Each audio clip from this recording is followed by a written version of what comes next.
Right then, how have I got on? I've passed my class 2, so I can drive HGV rigid. To get going, to get my first job, that's what you'll all need to do now. How I got my first job driving, and how long it took, and probably how much I'm getting paid.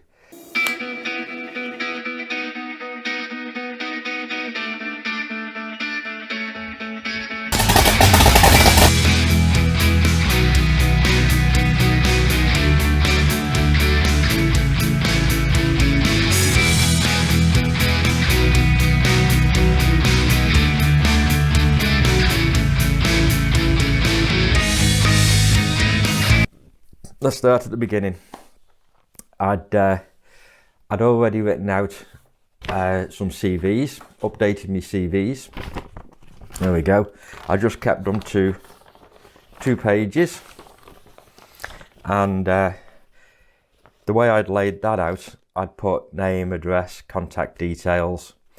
I'd put a brief description, working as a team player or independently to achieve targets. My driving experience I'd put down as a full clean licence. I historically had a C1E, so I had grandfather rights on the 7.5 tonne and trailer towing, which I'd done extensively, driving a motorhome around Europe, which was a 4.5 tonner, and towing trailers, towing race trailers, car trailers, up and down the country. I'd applied for my CPC digital tacho card at the same time I applied for my my tests and my provisional, so that was already in my possession. That wasn't going to stop me driving. Sorry, I'd applied for my digital tacho card previously. I needed my CPC. So after passing my test at the test centre, we filled in the paperwork and applied for the CPC card and my new category C on my licence. The DVLA went into immediate strike action on the day they received my paperwork, so that slowed everything down a little bit. But a week later I received my CPC card. Now, you can't drive without your CPC card. It's an offence not to be able to produce it if you're pulled over. So even though you've passed, you need your CPC. It's not an offence to drive without your driving licence because it's all held digitally on record, and I had a test pass showing as unclaimed because they were on strike. So I could drive without my licence because I got the pass, if that makes sense. So I sent I looked on the internet for agencies. I asked my driving school for recommendations for agency. That's all I wanted, was agency work. I don't want a full-time job. If I wanted a full-time job, I had a look on Indeed.com, and there's lots of jobs for class 2 drivers. Immediate start, experience not required.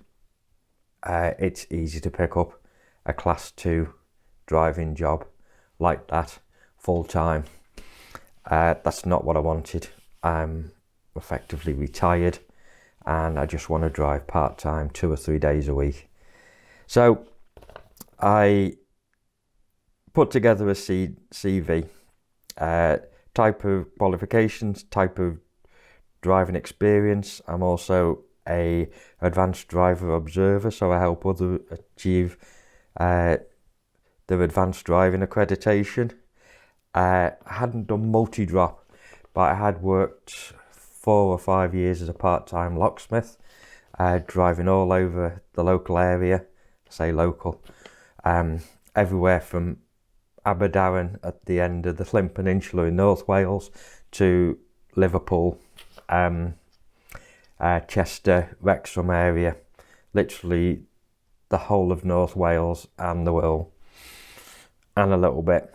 So I hadn't done multi-drop, but I'd got experience of finding locations, dealing with customers. In my normal day job, I was dealing with engineers, management. So I made up a CV, basically detailing what type of experience I had that could be perceived as being relevant or useful when driving HGVs, strapping down cars and loads on trailers, towing trailers around, backing up trailers. I put down about my timekeeping, I put down I was computer literate, I put down I was confident, easygoing and friendly generally. I put down why I'd left my previous job. I put down hobbies and pastimes, and at the end I put down my date of birth as a date. I kept it to 2 pages, so it's not too much to go through. If you put by the time they've read through that and that, if they're interested in you, they want to speak to you, and if you put your age as a number, you'll either be too old potentially in my case, or for a lot of you, too young. So best to put down your date of birth. By the time they get to that, they'll have made up their mind whether they want to interview you or not. So I sent a copy of the CVs out to 3 agencies that I'd found or been informed of online, all local to me. And then one of them got back to me. The other 2 didn't. So when my CPC card actually arrived and I was in possession of my CPC card, which was a week after passing, I got on the phone and I followed up the CVs with a follow-up phone call to inquire if they got my CV, if there's any questions they wanted to ask, what the situation was like. At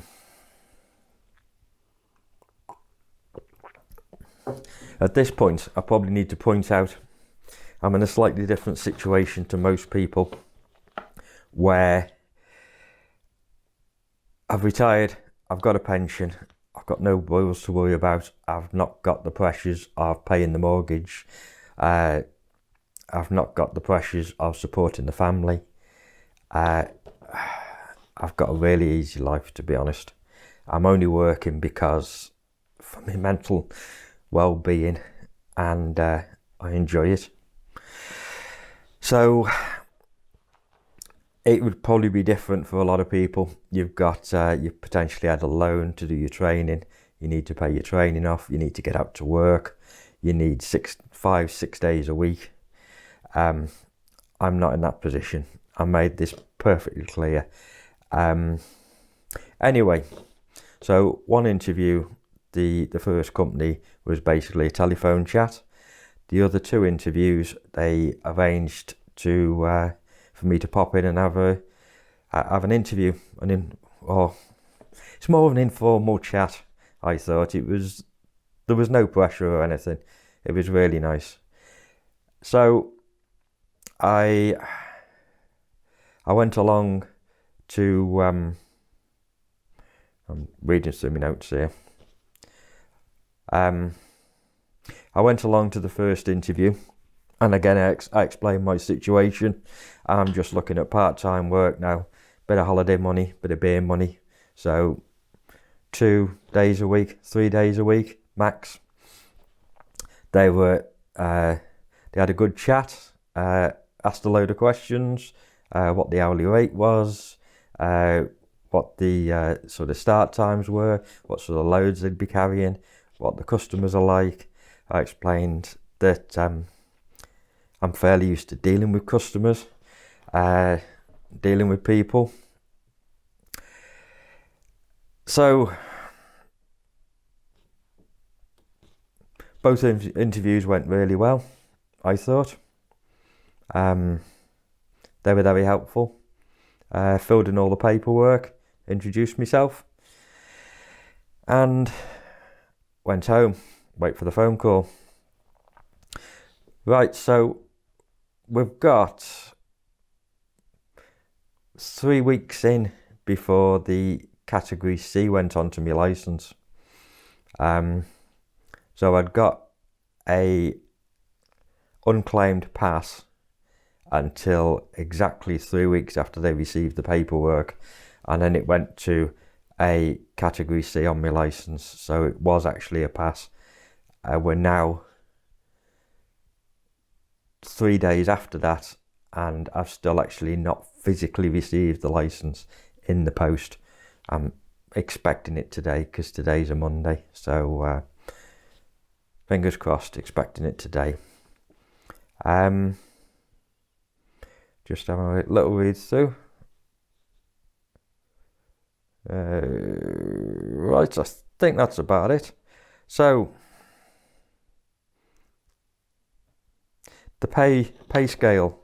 As a Class 2 driver working for an agency, it's £10.25 an hour. That's 2021 prices. So £10.25 an hour seems to be what the going rate is. And I was hoping, it's taken a while to get through this training. I started looking back in September 2020, and with all Brexit and everything's been put back. So I was initially hoping I might get away with a limited company, because I've been as a sole trader part-time doing locksmithing for 15 years probably, and I was hoping to continue on the same vein so I could claim for mileage back and to the place of work. I could claim for work gear. I could potentially claim for food out. I could claim for training. But the IR35 taxation laws that have come in the UK in April now means that agencies generally won't touch limited companies or sole traders as self-employed, because if they were found to be fiddling the tax, it goes up the scale. So the employment agency is then liable for the agency workers' tax or lack of tax, and it can be clawed back for the previous 20 years. So there's no agency going to take on a chance of employing drivers as limited companies, which means that you're all PAYE, taxed at source. You can't claim basically for anything. It's not a good situation. It's going to hit the industry hard, I think. It's going to hit kids leaving school that want to work part-time doing something and pick up work, agency work.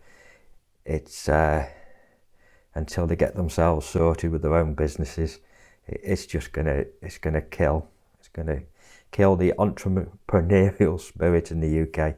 But there we go, that's IR35. That's where we are with the tax. It makes life easier, but not as profitable. You just do the hours, they take the tax off you, no deductions. You can't claim for anything, sorry, and what you get paid is what you get paid with the tax taken out. Right, I'm starting to ramble on a little bit. So I've done this short video now. That sort of explains how I got the job. If you just wanted to get out and work with a permanent job, I'd have a look on Indeed.com. If you want to do agency work, get some CVs out there, put a bit of thought into the CVs, we've all had life experiences with other things, and just try and think how those life experiences could be useful in a haulage role, whether you're like getting up early or working late, or just anything that could be brought across and used. And you won't get paid the earth. I've been out working. I've been really enjoying it. 39 years in a factory, and now I'm outside in the real world, meeting people and driving around, getting paid to drive around. I'm loving it. At the beginning, I thought it would be hard to get the first job or two in. So I'd actually budgeted, and I was looking at potentially hiring a truck myself for a few days just to get the experience in. Just cheaper than doing the lessons. I could go back to the driving school and do more lessons, or do half a day a month to keep my hand in and practice. But I was thinking I might just hire a truck for a day a month and just get a bit of practice in, which would show how willing I was to do it. The other thing I've seen on some of the web chats about getting the first job, I think it was Scott Andrews. He's got a YouTube blogger, and he volunteered as being a banksman for a few days. And the fact that he'd volunteered and got out there helping, reversing trucks, loading trucks, and I think he was even doing it for free, that gave the companies the vision that this lad really wants to do something. He wants to get into it. So stuff like that might just help you out getting that first job. Anyway, if you're looking at driving, if you're in a position where you're coming up to doing your Class C, get your tacho card sorted so you're ready to go. Get everything in the post as soon as you possibly can. Spend your time now preparing your CV and getting it ready so that as soon as you've got that pass, you can get that CV out. If you don't hear anything, get on the phone, give them a call. Doesn't cost anything, hardly. Introduce yourself. If there's local companies that you know of, give them a call, pop round, ask if they need drivers part-time. There's work out there. There's more work out there than I thought. Anyway, hope this has been a help to somebody. If you like, subscribe and give us a thumbs up. I'll do another video very shortly, possibly even today. I'm waiting for a load of 10 tons of stone chips to be dropped off so I can finish the wife's patio. So I'll try and get that done today, and that'll be explaining my first week in a HGV. What I've done, what I've been up to, what I was driving, where I was driving it, how long we were working, and how much fun I had. Okay, see you next time. Stay safe.